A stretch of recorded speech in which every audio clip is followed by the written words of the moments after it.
watching the station covering all of the DMV. This is DC News Now. Hi, everyone. Happy Halloween. Thank you so much for joining us for DC News Now at 9. I'm Susan Tran. Hi, everybody. I'm Chris Flanagan. Well, it is a warm night for the fall holiday. Temps earlier today getting up into the 80s. Not bad for October 31st, right? A live look right outside over DC, and the warm temps continuing tonight. Not bad at all for all those kiddos out there trick-or-treating. Chief Meteorologist Janessa Webb is here, and Janessa, this is a perfect night. Yeah, I've heard some complaints, though, that it might be a little bit too warm. I haven't seen this for late October in some time, folks. There's a little bit of a breeze that's helping allow that air to kind of circulate across the region, but beating multiple records today. I was expecting Dulles, a previous record of 81, hit 83 today. Hagerstown, along with Martinsburg, seeing 83 degrees. And so many spots sitting into the 80s, and not much has changed with this forecast due to the southerly breeze. It has kicked up, quite windy for DC metro area, extending into Loudoun County, and temperatures reflect that. 72 sections of Fairfax, up towards Westminster as well, 73. Across the board, it is going to be a very mild night. But here's our next storm system. It's a cold front, and look how this moisture is losing its integrity already. By no means is this going to be a washout for your Friday. We do have some changes, though, in our temperatures. I have your full forecast. It's coming up. All right, we'll see you then, Janessa. Well, a balmy night for Halloween means, of course, you can really show off all those costumes. No coats for the kiddos tonight, no doubt about that. And for some kids there in Northwest DC, they were in for such a treat. This whole street was closed off to cars, all decorated for a lot of spooky fun. And that's where we find DC News Now's Marielle Carbone live for us tonight. Yeah, and Marielle, just a great night for all the kiddos out there. You can see some people out there lingering here at 9 o'clock.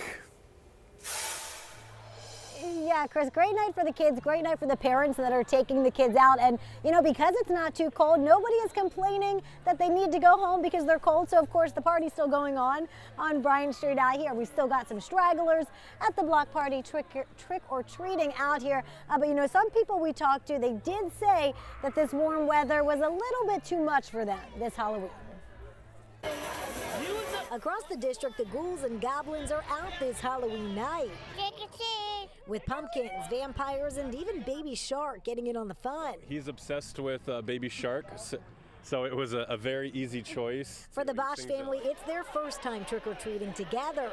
The unseasonably warm weather, unexpected. We're kind of regretting buying full suit costumes here. Yeah, it doesn't feel like Halloween. And this Halloween is the second warmest on DC record, with temperatures hitting 83 degrees.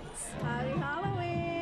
For Linda Real. It's fun. It's great. Giving out candy is tradition, but she says she'd prefer it to be a bit more crisp out while she does it. I'd rather it be cooler. I kind of don't have that fall feeling. 100% candy and dressing up. For Rose and Nora Hamlin, costumes and candy are key for their favorite holiday. We love Halloween. And with no chill in the air, these kids could fully show off their costumes. No coats needed.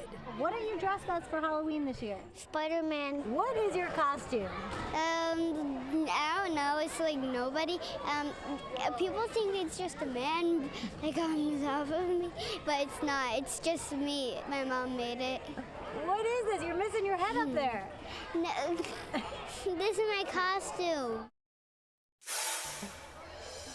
I love the costumes there, some really great ones.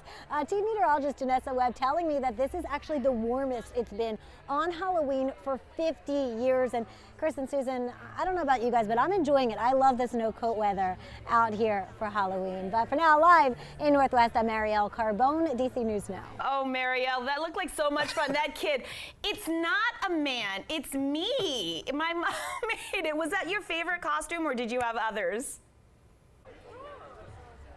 I mean, he was definitely up there. I love that he couldn't describe what he was. He was very concerned that we didn't know that was him in there. So one of my top favorite trick-or-treaters. But there was a lot of good costumes out here. I mean, we saw a Harry Potter, some Spider-Mans, of course, a lot of the princesses. We saw some Elsas. So everyone really going all out this year. Yeah, a lot of great costumes, a lot of great candy, I imagine, as well, Marielle.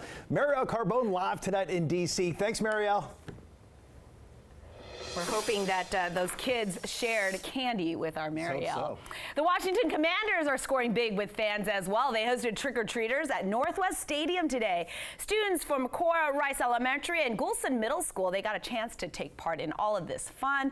The CEO of Northwest and minority owner, Mark Ian, they were all there. So Ian is a Maryland native, and with the Commanders at 6-2 on the season, there is just plenty to celebrate this Halloween.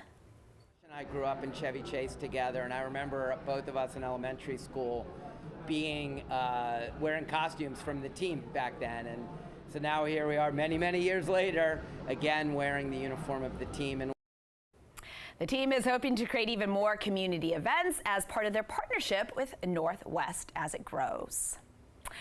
The Commanders are hot right now, and they are first place in their division, as well as quarterback Jaden Daniels was named Rookie of the Week yet again. And we can't, of course, stop talking about his Hail Mary pass that won last week's game. So how do you really celebrate the toast of the town? DC News Now's Max Marcilla shows us what a Northern Virginia restaurant is now serving up. Here comes the Hail Mary with the game on the line. Go ahead and watch it again.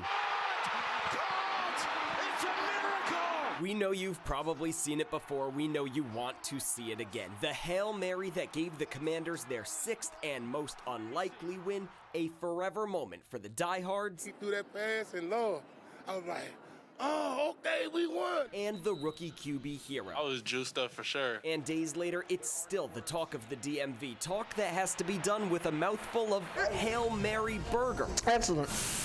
Yes, a Hail Mary burger, the special for the week at Holy Cow in Delray, Alexandria. I feel like we're back in an era of Commanders football, and people in Washington are happy about football again. Here at Holy Cow, they are no strangers to turning big DC sports moments into burgers. There were burgers of the moment when the Caps won the Stanley Cup and the Nationals won the World Series, and yes, even a burger of the moment when Dan Snyder sold the team. But this burger in particular, for fans who have waited seemingly forever for a moment like this, well, it's a special one. It has been a long time coming. Sonia Smith is a lifelong Washington football fan who heard of the burger and needed to give it a try, and she already has an idea for the next one. Super Bowl.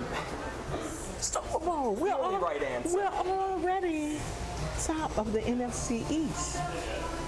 I don't see anybody catching us. Definitely not the Cowboys. Definitely not. So for now, it's all fun and games and a fried egg, onion ring, and honey barbecue sauce. But remember, for every Commanders fan saying holy cow, we have been waiting so long for a moment like this, so yay for the Hail Mary. There's an Alexandria Bears fan who might not be able to stomach it yet. I'm sure the burger's good, but I cannot recommend it. In Alexandria, Max Marcilla, DC News Now.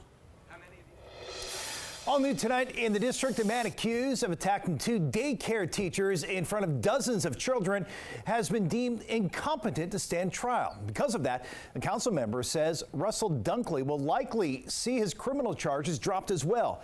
Doorbell video here capturing that attack last October at the Petite Scholars Daycare in Bloomingdale. Police say has also exposed himself to teachers and children. Council member Zachary Parker writing on social media, Dunley has been committed to a hospital, but because of criminal charges will be dropped, he could be released. We have an update tonight, and Pizza is apologizing once again for its marketing campaign around its Marion Berry dessert. The chain's CEO met with activists this week and today released a statement addressing concerns and new initiatives. DC News Now's Daniel Hamburg spoke to those activists who initiated last week's boycott. We could have made plenty of jokes on Marion Berry. It didn't have to be about crack. And Pizza's campaign for Marion Berry nuts angered many Washingtonians last week with its focus on drug references and innuendos, making fun of the Mayor for Life's drug use in 1990. Not in D.C. Not in D.C. The Not in D.C. coalition formed and launched a boycott until CEO Mike Burns finally apologized 2 days later. A group of good people came together to use their voice to address something that the majority of the community thought was out of touch. After Burns met with the coalition, and Pizza released a statement Thursday saying, quote, "We take full accountability for our misstep and wholeheartedly apologize to Mrs. Cora Masters Berry and to those we let down. It goes on to outline some of its commitments, including establishing partnerships with minority-owned businesses to help them grow, creating an internship program for local high school and HBCU students, diversity training, and contributions to racial justice and systemic inequality organizations. I believe that they're sincere about it, but the next steps is in figuring out how to, you know, really make those things a reality. Activist Ron Moten says it's a good first step. I believe in redemption. I don't believe in holding anybody down. We all make mistakes. So long as he agrees to what you see in the letter, hey, let's do it. Well, that was our Daniel Hamburg reporting. And Pizza says it will work hard to earn trust back every day and that they must do better, and says they will. New tonight in the district, police are searching for 2 people wanted for multiple robberies, including one that seriously hurt a person. Investigators say a man was found unconscious on T Street Northwest. This was Sunday morning, and he had been robbed. They say that 2 suspects approached that man on 14th Street demanding his things. Police are now sharing these images of the 2 suspects and their car. If you recognize the 2, you are urged to call police. Oh, coming